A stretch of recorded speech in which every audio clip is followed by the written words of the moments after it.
বন্ধুরা, তোমাদের আজকে গুড মর্নিং বলবো না, গুড ইভিনিং বলছি, যেহেতু আমরা দুপুরের দিকে বেরিয়েছি বোনের বাড়ি যাবো বলে সন্টির জন্মদিনে। কিন্তু ভিডিওটা অনেক দিনে আর ভিডিওটা দিতে একটু লেট হয়ে গেছে, তাই অনেক কিছু ভুল ত্রুটি হতেই পারে, তোমরা সেটা মানিয়ে। যাই হোক, দেখো কথা বলতে বলতে আমরা ট্রেনে করে পৌঁছে গেছি দত্তপুকুর। ট্রেনে আস্তে আস্তে বুবুন ঘুমিয়ে পড়েছিল, বুবুনকে তুলে আমরা টোটোয় উঠেছি। আর টোটোয় উঠেই আমাদের একটু দেখে চপ খেতে ইচ্ছা করছে, তাই দুটো চপ কিনে নিলাম খাওয়ার জন্য।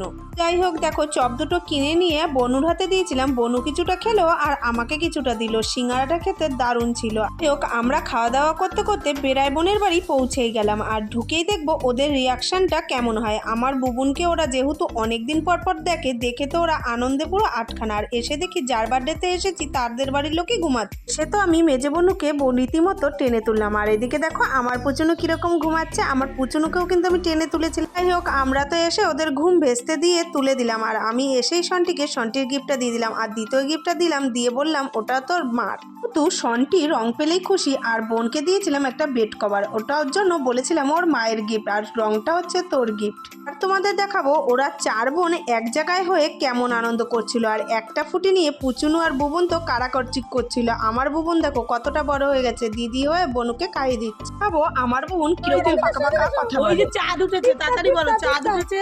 বলো সেটা বলে না। হ্যাঁ হ্যাঁ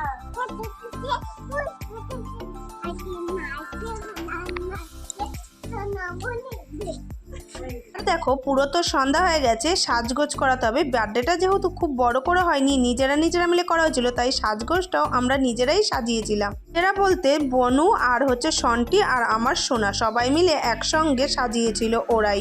বার্থডে মানেই বেলুন দিয়ে সাজানো, আর বেলুন দিয়ে না সাজালে তো বার্থডে মনেই হয় না। আর এদিকে দেখো আমার বুবুন দোদো খেয়ে নি। আমার বুবুনের সব থেকে বাজে হ্যাবিট কি বলো তো, আমার বুবুন এখনো বোতল ছাড়া দুধ খেতে পারে না। চামচ দিয়ে বা ঝিনুক দিয়ে খাওয়ালে ও ওক টানে বমি করে দেয়। আমি আমার বুবুনকে এখনো বোতলে খাওয়াই, ও যেটাই কমফোর্টেবল সেটাই করি। আর এদিকে দেখো সাজানো তো পুরো রেডি, এবার সাজানো হয়ে গেছে বলে বনু দিয়ে নিল। আর আমি তারপর বসে পড়েছিলাম একটু পায়েস খেতে। আমার মেজো বোনের হাতের পায়েস খেতে দারুণ লাগে, তাই আমি স্পেশালি একটু পায়েসটা খেয়ে নিলাম আলাদা করে। যেহেতু আমরা রাতেই বাড়ি চলে যাব, তাই তাড়াতাড়ি সব কাজগুলো আগেই সেরে নিলাম। এরপরে দেখো কেক কাটিং এর পালা। এই যে দুই পাশে দেখছো হোয়াইট ফরেস্ট আর ব্ল্যাক ফরেস্ট, এটা এনেছিল বনু। আর মাঝখানে যে কেকটা দেখেছিল স্পেশালি ওটা এনেছিল আমাদের এই যে পাশে মোবাইলে ছবি তুলছিল ওটাই ছিল সন্টির ম্যাম। আর দেখো সন্টি রেডি হয়ে দাঁড়িয়ে পড়েছে, আর সবাই মিলে একটু সেলফি ফটো তুলে নিচ্ছে ওর। এবার দেখো চার বোন একসঙ্গে ক্যামেরাবন্দি হয়, আমি আর আমার মেজো বোনও বলছি যাক তোদের সঙ্গে আমিও একটু ছবি তুলে নিই। আর আমার বুবুন তো ওর মাঝখানে অধীর আগ্রহে দাঁড়িয়ে হয়েছে কখন কেক কাটিংটা হবে। ও বার্থডেতে কেক কাটিং বা বার্থডের যে আনন্দ সেটা উপভোগ করতে খুবই পছন্দ করে, সঙ্গে শোনাও।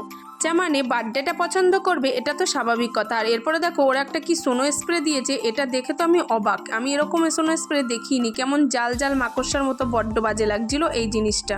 এটা দেখে আমি তো পুরো অবাক, চুলে পুরো জড়িয়ে যাচ্ছিল, কি বাজে যে লাগছিল সেটা তোমাদের বলে বোঝাতে পারবো না। তো যাই হোক, কেক কাটিং তো শেষ, এবার আমরা কেকটাও একটু খেয়ে নিলাম। আমরা যেহেতু বাড়ি ফিরবো তাই আমরা ফার্স্ট বৈঠকে খেতে বসে পড়েছিলাম। তো যাই হোক, এবার তোমাদের রেসিপিটা বলি। ফ্রাইড রাইস, আলুর চিপস, ভেজ ডাল, চিকেন কষা, চাটনি, পাঁপড়, মিষ্টি। এবার দেখো তোমরা চিকেন কষা নেই বলে তোমরা কিন্তু ভেবো না যে চিকেন কষাটা খাওয়াইনি, কিন্তু চিকেন কষাটাও ছিল, আমি স্পেশালি সেটা তুলতে পারিনি। একটা জিনিস মিস করে গেছি, সঙ্গে দই কাতলাও ছিল। আর রওনা দিলাম বাড়ির দিকে। আমাদের জন্মদিন পার্টি এখানেই শেষ। তো আমরা বাড়ির দিকে এবার এখন রওনা দিচ্ছি। এখন বাজে 10টা, কত 10:30 মতো বাজে, আর 10:57 আমাদের ট্রেন। তো এক্ষুনি আমরা বাড়ি চলে যাব। তো আমাকে দেখো পুরো পাগলি লাগছে। তো আজকের ভিডিওটা এইটুকু, দেখা হচ্ছে নতুন কোনো ভিডিওর সঙ্গে। যদি ভিডিওতে কিছু ভালো লাগে লাইক কমেন্ট শেয়ার করে দিয়ে দেখা হচ্ছে নতুন ভিডিওতে। টাটা।